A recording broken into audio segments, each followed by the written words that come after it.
Welcome to an Indie Film Podcast Film Festival Review. I'm Victoria. And I'm Chuck. Today we're going to be talking about our experience at the 26th Annual Chicago Horror Film Festival.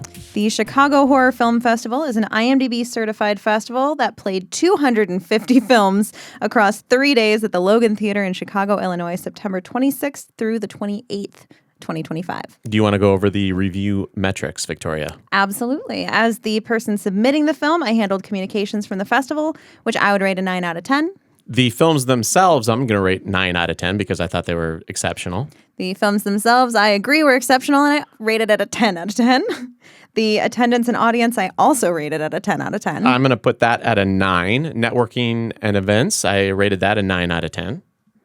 The networking and events, I put it at 10 out of 10. The theater tech, however, I put at an 8 out of 10. I put that at a 7.5, and we're going to talk about that once we're done with the metrics. Awards, I thought that was a 9 out of 10. I put those as a 10 out of 10. And then the town area itself, I put as a definitive 10 out of 10. 10 out of 10 for me. I love Chicago. So the overall rating I have is a 9.1. And the rating that I have is a 9.6. Do you want to talk a little bit about the qualitative aspects of this film festival? Yes. So I will say the submission fee was only $16 for a short, which felt very reasonable, very realistic. And the biggest drawback for me throughout the whole festival, because it was amazing and wonderful, if you couldn't tell by the scores, was that there were some technical difficulties. And I understand there were 250 films, so of course there's going to be some tech issues, but some of them were pretty substantial, including playing back at like the wrong crop for the projector, it almost looked like. And when I did pay the extra $30 for them to create the DCP for me, I was kind of hoping to not have that happen. However, they did recover pretty well, and whenever a film played, which didn't happen very often, but there were some instances where a film would play without sound, they would go back and replay the film once they had that issue corrected, which I did appreciate them stepping up and doing the right thing there. Yes, they did a good job to try to cover this up. And technical stuff does happen. Yeah. And the theater itself was really solid, and the audio and video quality was very solid. But that's why I gave the theater/tech score a 7.5, was because very good quality audio and visual. However, you had an issue with your scope project essentially playing in 16:9, which means the left and right sides of the frame were cut out of the picture. It was a pretty substantial crop. It was about a third of the full frame was cropped out of there. Yeah, and so that's not ideal. And you weren't the only filmmaker to have that happen. And unfortunately, you know, stuff like that does happen, but it does. You gotta take that off the score. You roll with the punches, though. Mm-hmm. Though I will say that was the only downside of that theater. The Logan Theater is so cool. It was a gorgeous theater. They actually had a lounge set aside and cordoned off for all the filmmakers to go hang out in and network throughout the entire festival, not just at designated events. It had a full bar, had some pretty good nachos. Yeah. But it felt like that very immersive theater experience that I remember from my childhood. Yes. So it was very nostalgic and cool. I'm going to say it's more Midwestern chips and cheese than nachos. Because good point. It was, if you're from the Western states and you order those nachos, you're not going to get what you think is nachos, but they were good. And they still offered jalapenos with them, so I was very happy. Some pickled jalapenos on the side.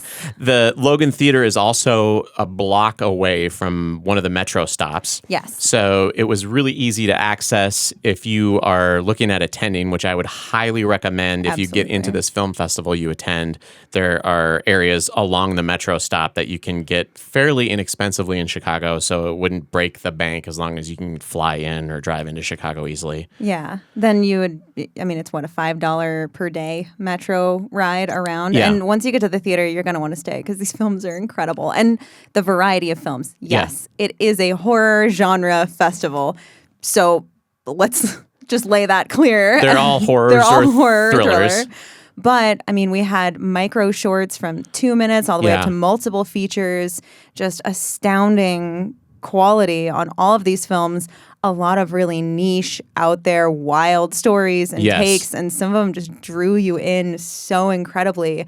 And most of the filmmakers are there from all over the place. Yeah, we met people from obviously LA and New York, but also from Chicago. Chicago shows up too. Yeah, for sure. But Toronto, Phoenix, I'm trying to think of some other There was cities. a surprising amount of Arizona. Yeah. And then quite a few in LA, some East Coasters from New York, as well as from Virginia, Yeah. South Carolina, Toronto. Yeah. There were a lot. There were. So the filmmakers flew in for this festival. The creativity in the programming was awesome. I was Yeah. entertained. The only thing that happened was because it was playing in 2 different theaters, there was a lot of like feeling of missing out. Yeah. Or But if you're a millennial or a Gen Zer, it's FOMO. But they do also offer online access for the films too. So if you met some of the filmmakers, like what happened to us, we would meet some of the filmmakers, be really excited, find out we missed their block or can't attend their block or whatever. You get an online screener link to be able to watch the films online and go back. And I mean, the connections at this film festival were incredible. There are so many talented filmmakers there that we're still in touch with now. Yes, absolutely. And so definitely recommend attending this film festival. And I'm sure next year after they had the tech hiccups, they will get that fixed, I would imagine. The initiative to already care in the moment and make it right and own it instead of just saying, well, you sent it to us wrong. They never once blamed anybody else. They owned all of it and they're working on it. Like the communication was really solid. To be fair, I was very needy and had a lot of questions. So there was a lot of communication. And while the answers weren't always as in-depth as I would hoped they would have been, I always heard back. I never felt ignored or dismissed by the festival, which for a festival across 3 days playing that many films, that's impressive. They were packed in, and neighborhood was really cool. Yeah. It was really easy to meet new people and just dip out for lunch with some new filmmaker friends or get drinks after the show. And Chicago was fantastic. The metro system runs 24/7. Yeah. And I believe we hopped on a train at probably like 2 or 3 in the morning.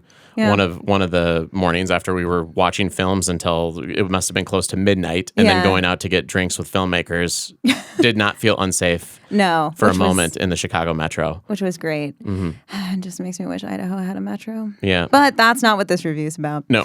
But I will say, and the hot dogs are fantastic. Oh yeah, no, it's Chicago. The food's great. So all in all, I would say if you're thinking of submitting to this festival, if you have a horror film, the price isn't so high that it's going to be a deterrent. I say go for it. They are looking for a variety in their programming, even though I wouldn't necessarily classify my film as a horror. I would call it a thriller. Yeah. And they still wanted that as part of the variety in the programming. So no matter what your film is, I would submit it. And if you do get in, definitely go. This festival's completely worth it. Couldn't agree more. And if you have a film festival or a film that you'd like us to chat about, you can go to indiefilmpodcast.com/submit and fill out the application there, and we can do that for you. Yeah. Or you can make sure that you subscribe to the Indie Film Podcast newsletter, and that way you can stay up to date on absolutely everything we have going on, including upcoming and new reviews or any new tutorials that we might be throwing your way for free. Excellent. Shall we succinctly say farewell? Sounds great. Bye. Bye.